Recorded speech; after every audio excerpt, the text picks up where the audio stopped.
Welcome back, change makers. We are celebrating another change maker today. And I'm actually amazed. This week has been our week to go international. So here we are back across the pond today with a new friend, John Stevenson. And we're so thrilled to have you with us. Tell everybody about who you are and what you do, John. Yeah, hi. I'm John Stevenson. I'm an energy healer. Or I don't heal, actually, by the way. I help you heal. And I work on trauma release and Mm. helping people to release trauma. It's it's morphed around over the years. Well, I've done my training, and I did Alexander training for 6 years. I did energy alignment method, which sort of gelled it all together. So I work now holistically with people. So I work with their body, their emotions, their spirituality, and also their energy. And basically, I just work with their energy because everything is energy, and those three Mhm. other things are just subsets of energy. Yeah, Gotcha. yeah. I started all this. It was a rather strange way it started because I thought I was actually super fit and really happy, and just because I had an asthma inhaler and I just drank salbutamol like an alcoholic Mm. everywhere I went. It was like that, but I thought it was quite normal, and I was surviving quite well. And I went on a cruise with my wife, a little short cruise from Southampton down to Spain, and then back again. It was about 5 days to see if we like going on cruises, and we did. And so we went to the supermarket to top up after we got home, and this woman touched me on the shoulder and gave me a flyer and said, half price lesson. And the touch on my shoulder was something like magic. I was wearing a jacket and things, so it wasn't skin to skin. My arm tingled, and I spoke to my wife. I want some more of that. So I booked a lesson, and about 6, 7 years later, I'd been to two Alexander Technique training schools with 3 years each, and left there, and then went off to do energy alignment method, which is another modality, which is all about the chakras and auras. I'm not selling this very well, but it's all about that being here, being present. Mhm. Can you give Yeah. us an example of how you've helped somebody? How do I help somebody? Well, I have a formula, but as with all formulas, as soon as it comes in, it fails. But my plan is to get people physically aligned. So my premise is all about being in balance, and there's four modalities of balance: there's physical, emotional, energetically, and spiritual imbalance. And I start on the physical side first, because not many people know where all the joints are. So I know there's several people here, and I want you to answer this question. And Cheyenne can actually point, and we can laugh at her because she'll get it wrong. Uh, can you point out where your head neck joint is? If you use your Head neck? fingers. Yeah, Somewhere over here. yeah, wrong. It's between your ears. Ah. And knowing that, things change. It's under your earlobes. Is that kind of like where the skull and the spine come together? Yeah, it is, yeah. Just there. Okay. And Got it. if you give you a nod, then you'll feel slightly different. Hmm. Okay. And you might file and you'll be quieting down. Yeah. Cool. Okay. So, does that make sense? It does. It does. And so Yeah. all of the different joints in your body, you've got a different perspective on them than everybody else does, apparently. Oh, yeah. This is Alexander technique, and it's part of Alexander technique. It's not everything, but Alexander used to call it debauched kinesthesia. I'm Work not that one sure out. what that means. Yeah, kinesthesia is about your body, and debauched is it's wrong. Ah, But okay. it's changed now to faulty sensory awareness. Mm, okay. time. You got lots Which of means, big words. yeah, I do have a lot of big words. Yeah, so that's the first thing, is knowing where you are, and then and having that attention to your body, and then Okay. having the attention to go somewhere. So having the attention to your body, pain disappears, Hmm. because a lot of pain is generated with your head and habits, and some obviously I have good habits like knowing a language, learning a language, riding a bike, driving a car. Mhm. Trying to drive a car without any habits is probably quite hard. It's like when you first started to drive. Mhm. Yeah, so it's those habits. Yeah, I've lost my plot there. Yeah, so we have lots of habits, and some habits are not don't serve you, Mm. and you Lots pick of the them. yeah, and you pick these habits up out from experience. This is So true. if a school teacher told, if you were tall in a school and you sat there and you'll say, can you scrunch down because the child behind you can't see me? So you get Mm. that. So you bring a habit. So if you're tall, you always you make yourself small, or Mhm. you've been shouted at, or when you're a child, or bullied at school, then you'll have a behaviour that helps you to survive that moment, to get out of that moment. So you're going to shy away, run away, whatever it is, and then you'll repeat that habit over and over again throughout your life. Mm. So you'll be Even too, when it's not relevant. yeah, even though it's not relevant, and it's really aged off, and you've grown up, and you still don't want to do. Oh, let's think of something silly.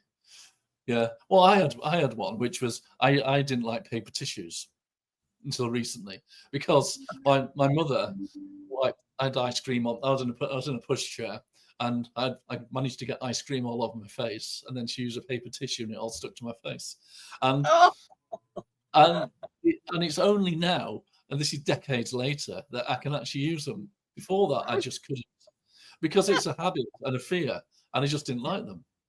right. And Right. that's a simple thing, Mm. and Mm-mm. it's a funny thing to talk about, but Sure.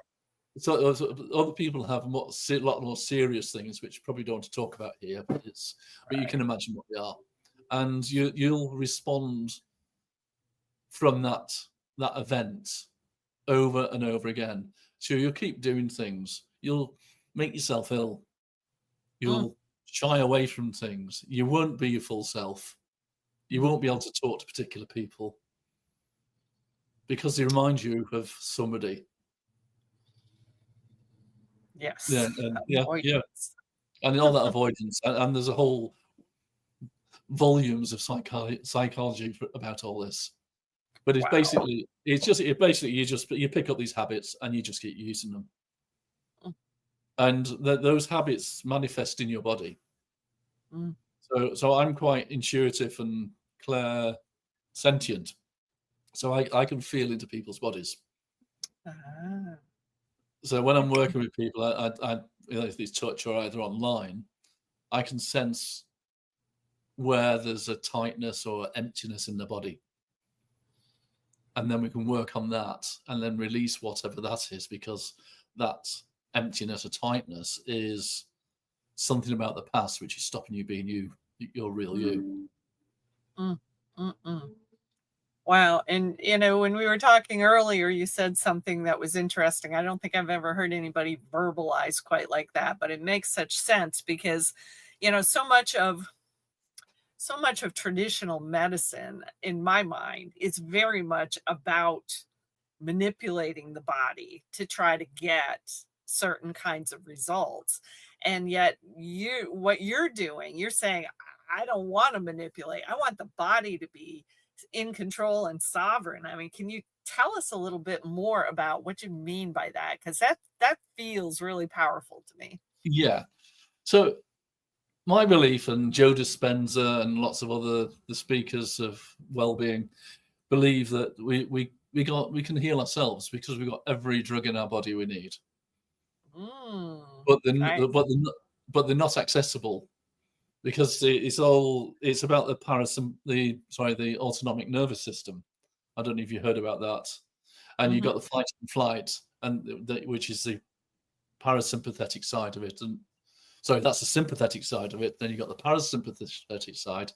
A mouthful of words, like you said, too many long words. And that's the healing side. And you're either fight and flight or healing. And that nervous system has a choice. Yeah. So if you're continuing fight and flight, you're actually defending your borders. So it's a bit like a country putting defense on the borders to protect people. So you protect themselves, but you lose the ability to feed the people because you sent all the farmers and workers to the borders. So if that's in the fight and flight mode, and if you're in the repair mode, all those people, all that energy you have goes back to the healing. So you've actually the farmers grow stuff, and then everybody heals.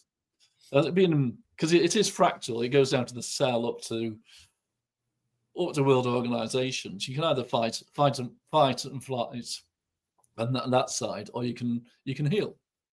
You can't do both at the same time.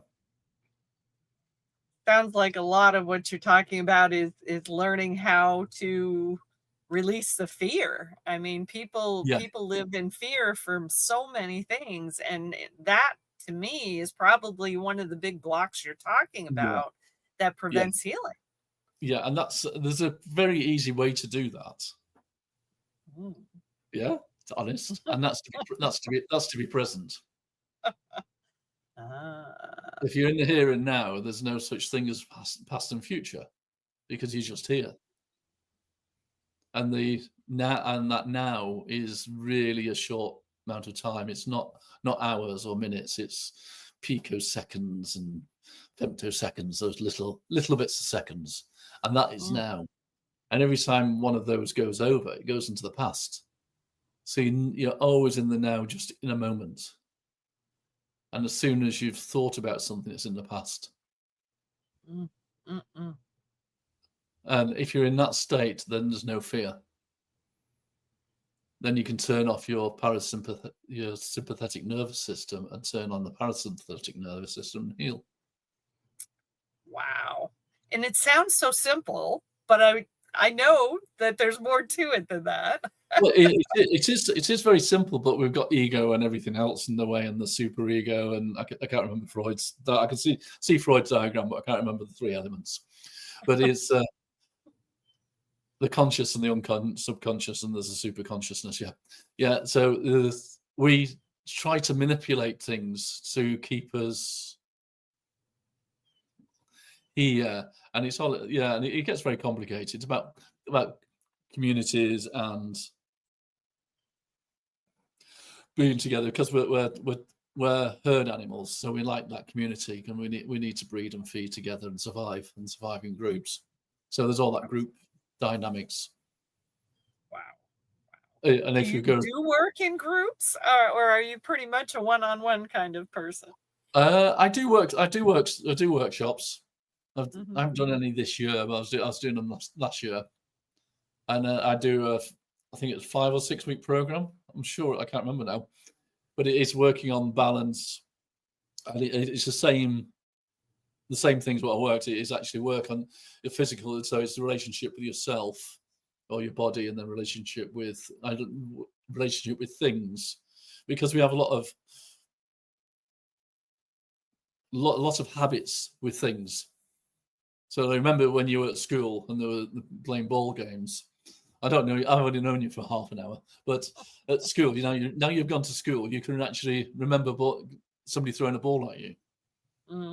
Yeah, and you're either a good catcher, a bad catcher, or something in the middle. and that was only a learnt behavior. So when I do the relationship with things, I always get the beanbags out, and I get these people who just can't catch a beanbag. And then after 10 minutes, they're just picking it out of the sky. And it's really beautiful, because I teach them how to be present. Oh, wow. Wow. And it's just it's easy peasy, this. Oh my goodness. So see, that's a beautiful example. I mean, because so much of what you've got has got so much involved in it. And some of your words are so big, but that's a beautiful example. I cannot, even in my little mind right now. Imagine being able to go from, because I've never been good at catching anything, and you're saying somebody can go from not being able to catch something at all to all of a sudden just picking them out Yeah, of the air. That, yeah, and it's all from here, yeah, correct? yeah, Wow. yeah. It's not from here. It's actually when I do it deliberately, so they're actually thinking in the head and then they think in the upper torso, and then once I get them to move the legs, then they can catch a ball anywhere because they're allowed to move. Because Wow. they're so focused on the eye hand Yeah. coordination, you forget the body. Oh So if my you include goodness. the whole body, then you can actually do things. That's what we're designed to do. Wow. And Wow. yeah, and I do breathing as well. Teach people to breathe, and Tell me more about that, because I hear so many people these days talking about the whole concept of breath work, but I think mm, a lot of people just dismiss that because they really don't understand what's there. What's the power in that? I mean, can you give yeah, a perspective I on do, that? yeah, I do it very anatomically. It's like your lungs start here and they Oh, okay. finish just below your rib, or just at your ribs where your solar plexus is. And if you think about your torso, your lungs are because your ribs bend around and come back in a bit. Your actually lungs are behind your spine. Okay. Yeah, and Interesting. yeah. Does that make sense? If you look at if you look at a picture of a skeleton, and you'll see it's like that. Wow. Yeah, Okay. yeah, and the lungs can't do anything. The lungs need the diaphragm and your ribs to work. Hmm. So without your diaphragm and your ribs, then your lungs would just sit there; they won't move. Oh, wow. Yeah, so it's all about allowing yourself to breathe. Mm. So, And I'd talk about the mechanics of the ribs. The ribs go up and down as well, and I don't want to go into too much detail here, but it's knowing that the rib cage isn't a cage. It's a it's a set of bones that move, mm, and they're allowed to move, wow. because a lot of people don't think that. They think it's all diaphragm and pelvic floor Mm. work. It's more than that.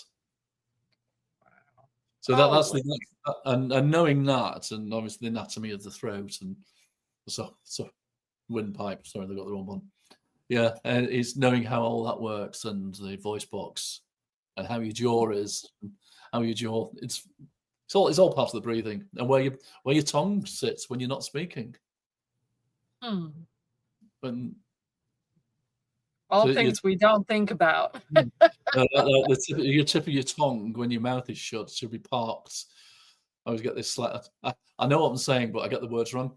It's parked behind the top of your top teeth. Mm. So it's in the top of your palate, your tongue when you're not speaking. Uh-huh. If it's anywhere else, then you've probably got a problem with your breathing and snorting. You and probably snore at Wow. night. So that's an interesting question, because again, I'm trying to figure out what, because you're so deep, you've got so much you can do, but I'm trying to figure out if there's anything that we can pull out so that people could go, I need to talk to John. Yeah. Okay. So there's a good question. There's so many people in this country who are using CPAP machines. Yeah. Is is that something that you could reverse for people? People hate them. Yeah, I had one of those for a while. I think they're disgusting things. Yeah, but you need them to breathe. You need to. I don't know. I've never worked with anybody with a CPAP machine.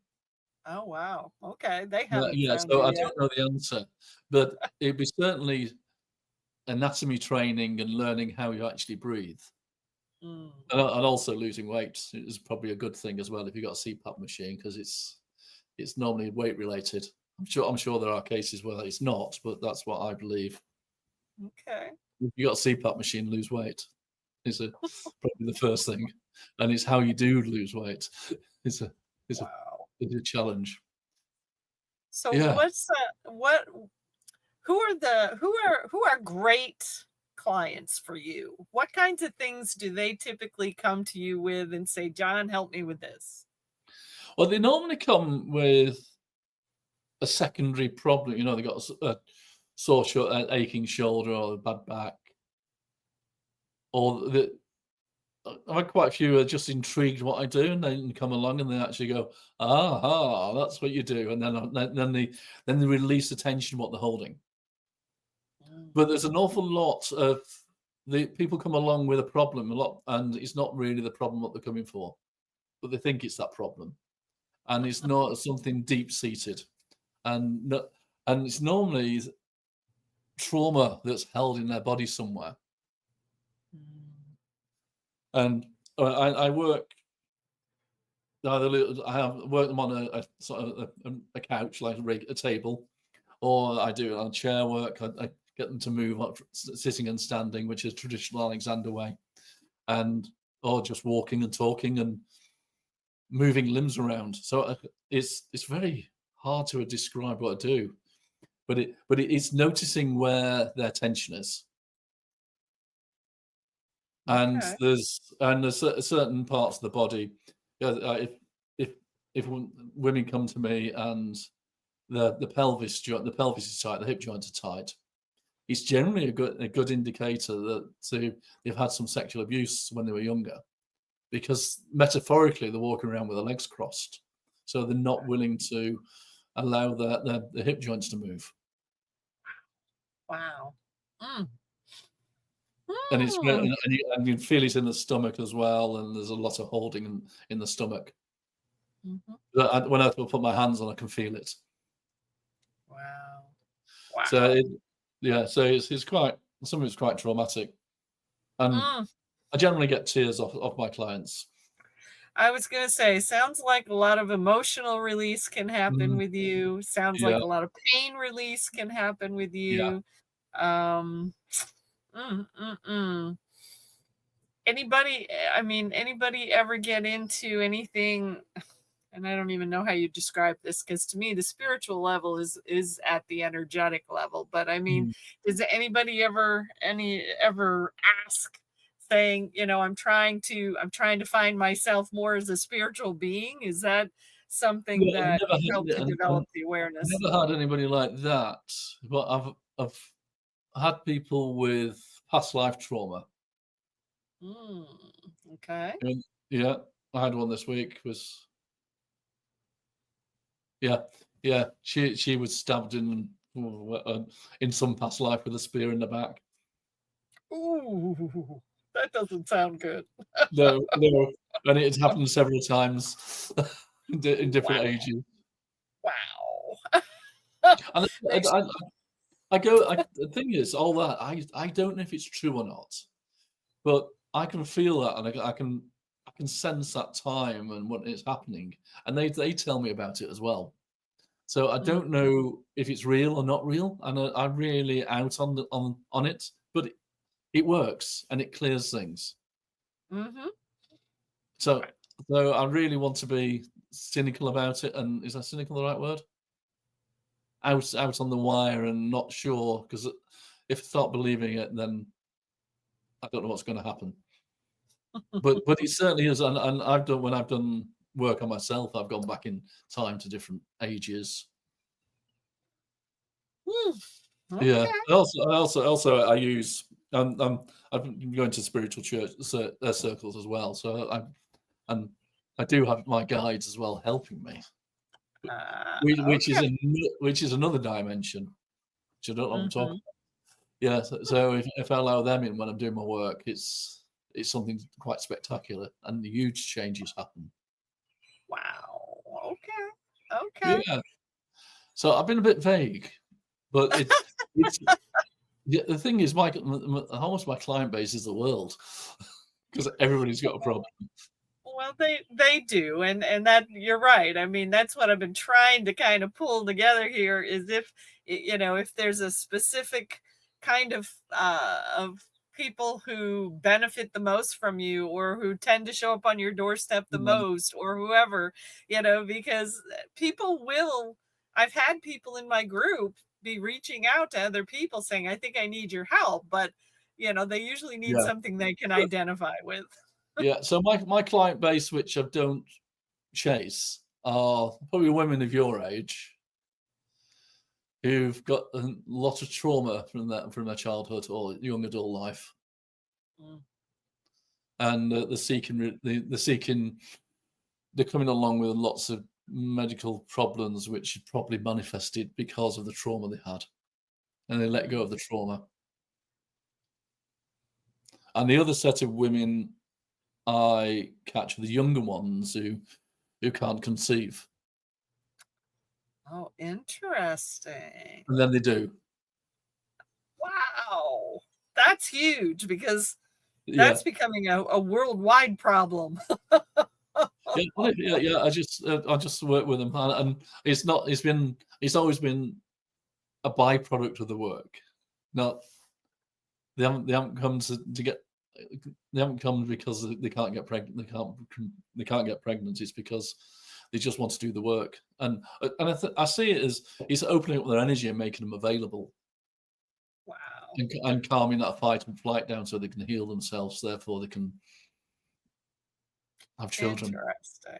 Now that in itself is a very cool thought because yeah, I mean I could almost picture that. There's so Yeah, many families where there's generational stuff that just keeps getting passed along and passed yeah, along energetically even in the DNA. So it's interesting to think that with some people maybe nobody wants to come in until some healing has happened. So that's a very yeah, interesting idea. I yeah, like that. yeah, yeah. And it's really been. Oh, yeah, that's another one.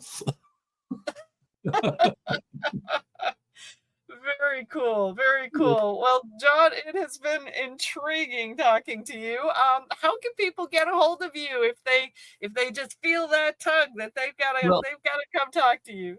yeah, you can catch me on probably Facebook's the easiest way because this will be on Facebook, won't it?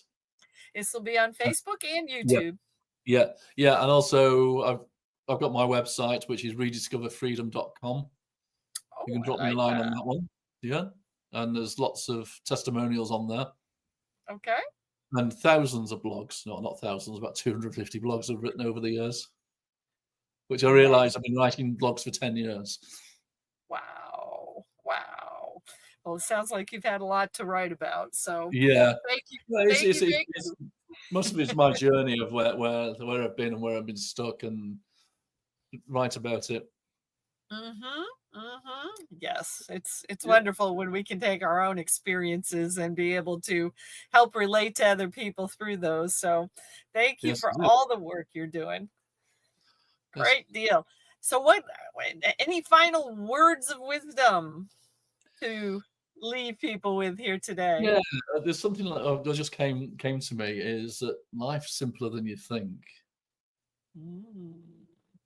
And yeah, it's that you don't and it's the art of try a lot of people try and Mm. do, and they don't help. The secret is to be, and that being that presence and being in presence, and then things just happen. Still need to do stuff, by the way, but it it comes from a different energy, Absolutely. and Absolutely. Yep. I as get John that. Lennon wrote, let it be." Let it be. Be, do, have instead of have, do, be, right? Yeah, yeah, Most people, exactly. Yeah, that's exactly what it is. yep, I got it. Perfect. Well, thank you so much for your time today. Thank you. And change makers, this is a guy who knows a lot about a lot of different things. And that's another good question. I almost forgot to ask you that one. So, are you kind of a solo guy out here, or do you ever collaborate with people? Do you ever see yourself having a team of people working with you? I do have I do have that dream, that intention, but not at the Okay. moment. Yeah. In fact, I'm going to see some people tomorrow about that, but it's I don't know where it's going to go.